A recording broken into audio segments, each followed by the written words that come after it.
Welcome to the Women's Fitness and Health Revolution podcast. There is so much noise on the interweb these days about what women should and shouldn't be doing when it comes to their fitness and health. Not only is it all too often tied to shame and fixing our bodies, it can also be incredibly detrimental to our health and wellness overall. The Women's Fitness and Health Revolution podcast sorts through the BS and offers advice and actionable tactile steps to support and build a better relationship to your amazing body through every stage of womanhood. It aims to break the cycle of keeping women in the dark about their extraordinary machines and revolutionize the way we move, eat, and live so that our daughters and our daughters' daughters look in the mirror and feel exactly what they are: fierce, beautiful, and capable of everything. The revolution starts here. Hello, and welcome to the Women's Fitness and Health Revolution podcast. We back! Gosh, oh golly, how I've missed you. I am so happy to be here. Kinsey, your host, and I may have dropped the mic, but I have picked it back up, and I am ready to partay with all things health, fitness, mindset, and things that, make life just a little bit gentler and more fun all at once.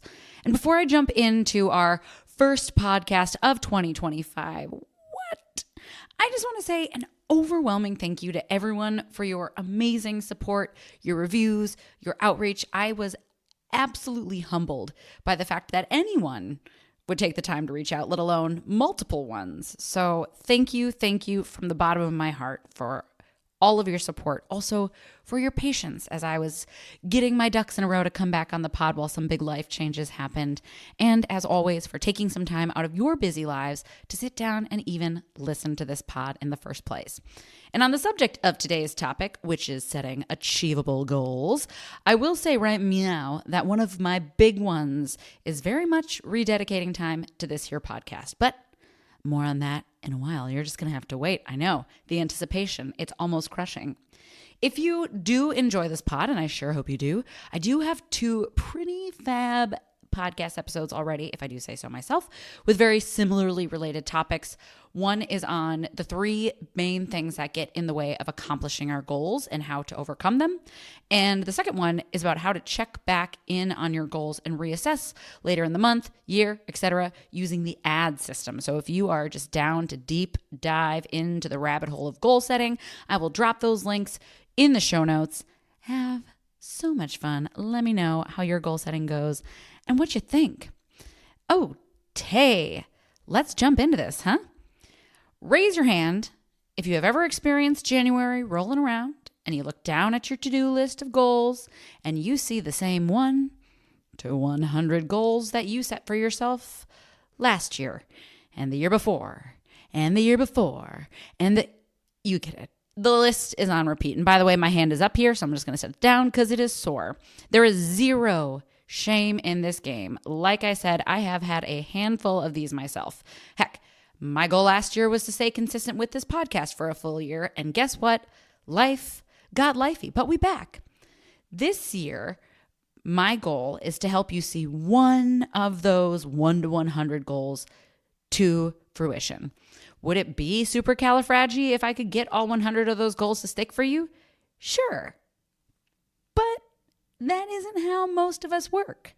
And honestly, thank goodness, because where's the fun in that journey?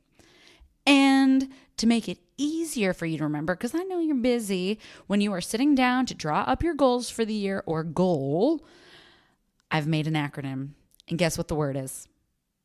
Goal. How does she do it? I'll tell you what I didn't do it with, ChatGPT, because that thing locked me out. So our acronym for the day, goal. We got G, get specific and realistic.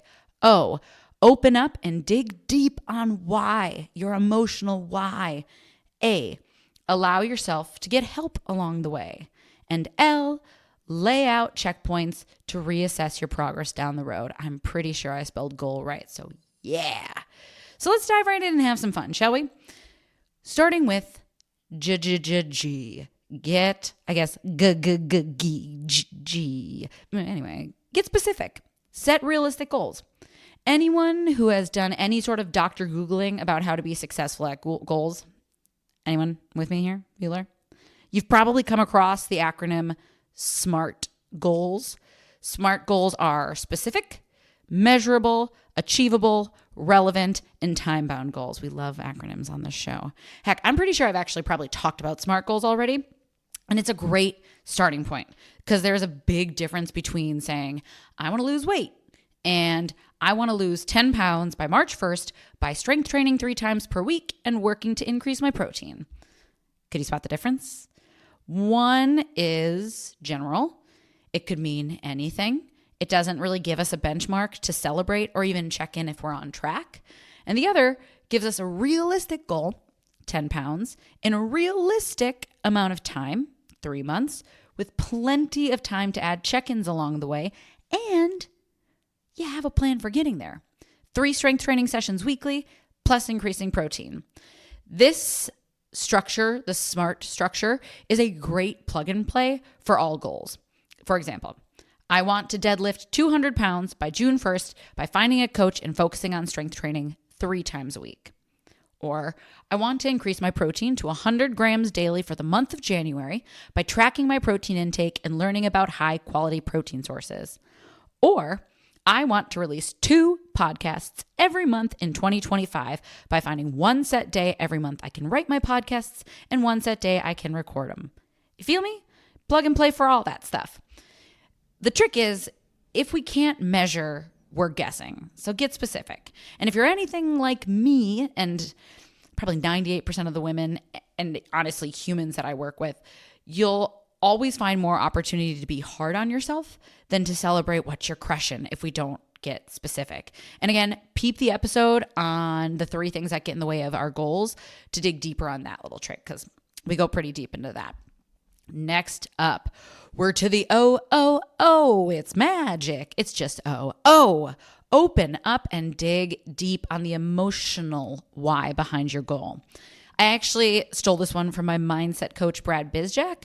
He talks a lot about how change, right he is, change is freaking hard, right? And a lot of the time, it's uncomfortable. And most of the time, especially long-term, the discomfort that comes along with change it's a strong enough emotion that it actually outweighs the reasons we set this goal in the first place. So whatever your goal is, I invite you to take a few minutes, maybe grab a pen and a pencil, make it proactive, and think about why this is truly important to you on an emotional level. Find a reason that's stronger than the discomfort holding you back from all the reasons you haven't already accomplished this goal. We need to find a why that's stronger than being uncomfortable. And a little insight moment, again, never with any judgment, just as sort of a self-reflection. If you're having trouble finding that emotional why, it's okay if this isn't the right time for that goal. You can always come back to it later. For me, my podcast's emotional why, it's twofold. The first and probably most important is that I feel deeply passionate about changing the way we think and talk about health and fitness, especially in ways that pertains to women. Generation after generation, women have been taught that they and their bodies are not good enough and are constantly ingrained to chase fixing themselves. I have worked with thousands of women at this point, and while everyone is an individual, and just so much of the way I hear myself included, us talk about ourselves, it resonates the same. It has to do with changing and fixing and punishing and getting back to how we were, or that we were lazy and fell off, or we had kids and could never get our quote unquote body back, that we have love handles, muffin tops, fupa, baby belly, honestly, just STFU society, because calm down, we're doing the most. And it is time to stop teaching women that they are not enough as they are. It's one thing to be healthy. It's another thing to be punishing ourselves for existing. We need to stop teaching women that we are dictated by size and that we need to starve our bodies and try to fix ourselves with exercise. That is not health. That is the opposite, right? Because a big piece of health, the longer I'm on this earth, honestly, the most important part of our health is our relationship to self. Because if we ain't got that, we ain't got nothing. Food and movement are 100% medicine. And when they are used correctly, they are self-care and they are tools for longevity. And all of that is the message that I need the world to hear from the very depths of my stomach. And if this pocket of my sandbox even reaches one woman who needed to hear that she is perfect exactly the way she is, that there is nothing she needs to fix, that the size of her body does not determine her worth, that it's normal to feel insane during the luteal phase of our cycle, and that it's okay and probably even really important not to dive back into exercise soon after having a baby, that our hormones are on a freaking roller coaster when we're in perimenopause, and it is incredibly common to suddenly feel disconnected from yourself and like you don't recognize yourself, that you are not alone and you are absolutely, and in fact, I insist that you are worthy of taking care of. Then shoot, that is my emotional why, and that is enough for me. Excuse me. You get a little worked up, but the point is, that's a pretty big emotion for me. And the second part of it is that I love managing gyms. So if you're like, where has she been? I've been managing gyms again, and it's amazing. Man, I get access to so many people. I get to help dedicate my life to helping a much wider scale of person than when I love my one-on-one. I miss it deeply. Both these things have like things that I adore, right? I just wish that I could have time to do both. Point is though, that's where I've been. And I love to manage gyms. But this podcast is my opportunity to focus energy into my message and into my voice. And when I am not actively sharing and helping women, which I can do in a certain capacity, but this is really just right to the point. When I'm not doing that specifically, helping women break the bondage of diet culture and fitness expectations the interweb has set for us, my cup's not completely full. So yeah, that for me is the reason that in the middle of my 10-hour shift yesterday, I snuck out to my car to write this podcast because I promised myself that this goal was important to me and that I would give it another shot. So what is your emotional why? It doesn't have to be that big, but it would be great if it was, right? Because remember, the bigger the emotional why, the more likely it is to overcome that strong discomfort. And for the record, if you're hearing this and you're like, oh, she's judging me, absolutely not. I hope by now you know that's never the case. There is no shallow goal, right? Your goal is your own, and I support and love all of it. I love that you're setting goals for yourself. If you haven't spent a lot of time going inward, this particular step can feel really scary, and sometimes it can even feel impossible at first, so go easy on yourself. We're really taught to disconnect from ourselves, right? I was having a conversation with a friend the other day who just mentioned how she caught herself constantly answering in ways that she thought other people would want to hear. Man, first of all, I relate to that. People pleaser over here, been working on it for a while, but I absolutely catch myself in that, okay, what do I think they want me to say right now? And what that did for me, and it sounds like my friend as well, was that through a lot of our adolescence, our teens, our 20s, that was how we responded. And in our 30s, we're really challenging that. But the catch is, I don't always know what I want. I'm kind of like learning in my late 30s what's for Kinsey and what's for others. And it's been a journey, and it's been kind of confusing sometimes, and it's been really exciting sometimes, and sometimes I have no idea what's going on. But the point is, give yourself some grace here. I promise the more you dig into this, the more clear these things will become as time goes on.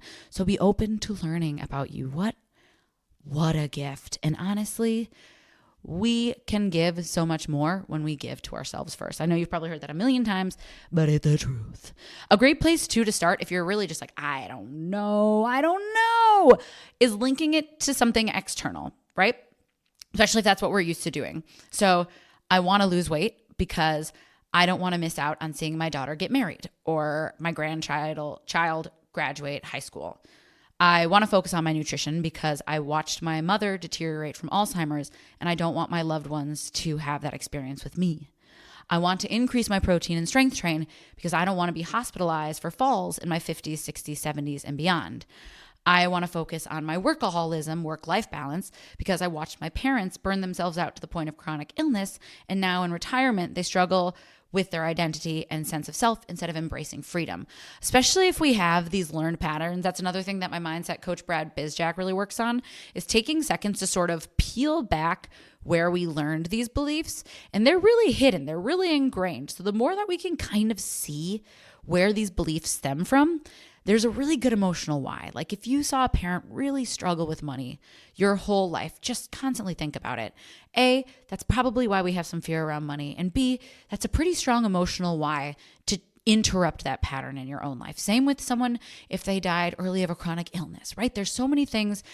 If we need to start external, that's a great place to start. And again, no judgment for the way anybody lived, right? This is just helping ourselves to find something that motivates us strongly enough to need this change lovingly. I went off script, so back we come. Hello, Kinsey. I forgot my tangent mode. If there is one thing that I hope you take away from today, I really encourage it to be this. I really want you to explore your true why. A, because I think it's one of the best ways to stay successful, and B, because I just want you to get to know yourself a little bit better. Feeling dope in your jeans is a great start. But when it comes down to that 6 a.m. workout on your 4th day this week, or staying in bed and keeping your current pair of jeans, I don't know. Sleep sounds better. At least to me it does. But who knows? Again, we're all different. Maybe for you, that is more than enough. Maybe when you put those jeans on, you feel straight up like Meryl Streep in Mamma Mia during that Super Trooper scene when she looks like a disco goddess and makes you feel capable of doing just about anything. You are a super hit super trooper. You are Meryl Streep. That was a tangent too. That was not scripted. Point is, you know what I'm talking about, right? You love that scene. Like I said, goals truly are like fingerprints, and your why is uniquely you. Feeling like Meryl Streep, that's a pretty strong emotional why. Okay, folks? She's a baddie. Once you find what your why is, I got another thing for you. I want you to take it one step further. Don't worry, it's not crazy. I want you to write it down. I want you to keep it by your bed and read it each morning, or put it on a sticky note and hang it on your bathroom mirror to pump you up when you brush your teeth. I want you to slide it in your wallet and wrap it right around your credit card, or tattoo it on your feet so you can see it every time you put on your shoes. Is that too far? The world may never know. The point is, humans, we have this amazing gift of short-term memory when it comes to uncomfortable changes. Arm yourself with reminders so that in 6 months, in 6 weeks, heck, in 6 days, when that discomfort is talking louder than your why, you can remind yourself. Okay, that one's probably going to be the longest one because as you can tell, I am passionate about it. We are to A. Letter A, allow yourself to get help along the way. Oh, I really do love all these though. Humans were never meant to do things alone. Our ancestors traveled and survived as communes and units, but modern day humanity with our cars and our apartments and our working from home and all the things, our phones, the little devices that pull us into just singular moments, have isolated us. And phrases like pull yourself up by your bootstraps have installed this belief that to ask for help is a sign of weakness. It may sound cliche, but like I said, to me at least, one of the biggest signs of strength and humility we can show is asking for help, especially with new goals. I mean, think about it. If this were something we could already do on our own, why wouldn't we already be doing it? This help situation, it could look like a lot of different things. And again, it's really going to boil down to you and your unique goals and needs for support. So maybe it's something like an accountability buddy. You got someone within a similar goal, set up workout dates or check in phone calls and texts, maybe a shared calendar invite. Get creative. If you're new to something, 12 out of 10 recommend working with a professional. Yes, it does cost money at first, but there is no better way to set yourself up for success by taking the guesswork out of how to get started the right way. It doesn't have to be a forever thing, just enough of an investment to get the ball rolling correctly, right? As opposed to not doing it right and then falling off, or maybe like paying a little bit and then falling off and then paying a little bit and then falling off. And then over time, we've paid a lot of bit and we're still falling off in quotes, of course. If it's a fitness goal, for example, because look where we are, just bite the bullet and work with a trainer about how to plan the phases of your goal. And almost more importantly, and honestly, more importantly, learn how to move correctly so you don't injure yourself or burn out or honestly waste your time. Because like I've said time and time again, showing up to a gym without proper coaching is like deciding that you'd like to learn violin and then the next day just hopping on stage with the Berlin Philharmonic. Exercise is a skill. Anyway, nutrition goals. Talk to an RD. Find a plan that is sustainable and not just cray calorie slashing that your influencer says she uses on a cut. Because guess what? Guess what comes before the cut? It's a gain. And guess what comes after the cut? It's maintenance. Work with someone who knows your body, yada, yada. Also, maybe, just maybe, it's as simple as talking to a loved one about why this is important to you and getting them in your corner. Sticking with my podcast resolution, Mangarino has been the world's most supportive fiance when it comes to helping me carve out time to put into my own business and my own passions. He also is just like the bee's freaking knees when it comes to helping me remember my emotional why, because I lose sight of it. I do. I'm a human. I lose sight of it, and he knows it's important to me. And as a third party, it's a really good infusion of remembering. Point is, surrounding ourselves with builder-uppers is an amazing privilege and a gift. And it takes work and time, but it's worth it. And as we're building our builder-uppers, remember too, we get what we give. So you too, builder-upper. Not the same as people-pleasing, but notice where we can be a little bit more builder-uppery in our own lives.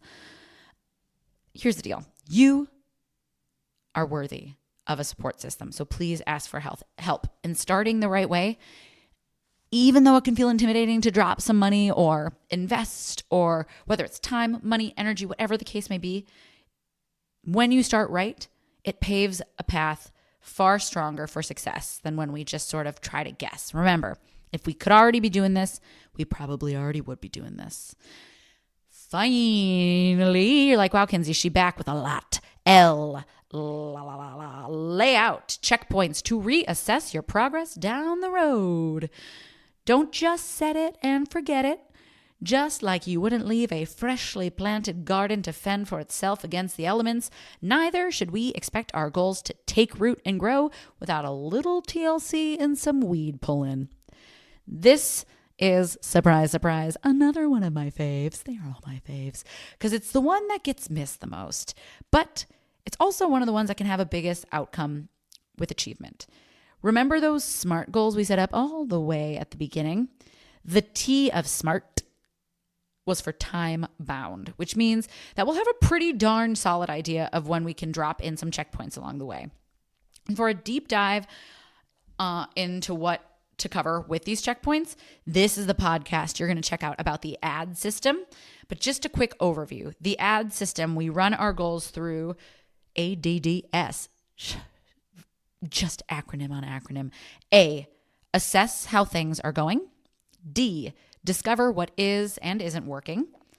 D, decide if this goal is still a priority or if there's a better way to spend your energy. And S, stay the course, start back up, or set your new goal. Again, if a goal for whatever reason isn't resonating anymore, it's okay to pick a new goal. And a lot of times we might just realize that we're still super passionate. We just needed a little infusion of energy. But my favorite part about this system is that we get to be proactive about what is and isn't working. So we don't hit our deadline scratching our heads about what went wrong. Checking in part of the way through, I want us to notice what hurdles have started to arise so that when we're in the second half of our goal, we are already anticipating these hurdles and we have plans for how to work around them because they're inevitably going to be arising, right? That's just how life is. But also, What was the other part I said? Because we aren't just tearing in to how lazy or unmotivated we are, because first of all, that is not productive. And I just want to sidebar, instead of saying I'm lazy, here's that dive again, right? What's really going on? Maybe we're just too tired to work out. So maybe if we've been working out at night, we try working out in the morning. And if working out during the work week is starting to feel impossible, maybe we just work out on the weekends, and then during the work week, we just try to increase our steps to 7,000 steps. See, the point there is that again, there's that tangent. Point is, we have been conditioned to look at what we've done wrong. That beating ourselves up isn't productive, and it's a waste of time. And don't be mean to you. I like you. There is a big difference between acknowledging that something needs to change and finding a solution and talking down to ourselves, which is why the second part of this is the most important part. Take time not just to figure out what isn't working, but figure out what is working. We look forward to seeing our workout buddy in the 7:30 a.m. class. We are eating vegetables once a day for the first time since we moved out of mom's house. We are talking nicely to ourselves. Holy guacamole, if you get to the end of 2025 and all you've done this whole year is sit on your butt and say nice things to yourself, I'm going to call that a big ol' win. Maintaining what is working is just as important as adjusting what isn't. As a wise clock once said, if it ain't broke, don't fix it. That was a Beauty and the Beast quote, by the way. If you don't know, now you know. So, my beautiful potties, gotta find a new word for that, podcast listeners, working on it. That's it. That is your goal system for setting goals. G, get specific and realistic. O, open up and dig deep on your emotional why. A, allow yourself to get help along the way. And L, lay out checkpoints to reassess your progress down the road. As always, be kind, loving, and patient with you. Fitness and health are a lifelong journey, and you and your amazing body are so freaking worth it. Thank you. Thank you for waiting, my revolutionaries, and I will catch you soon. Aroo!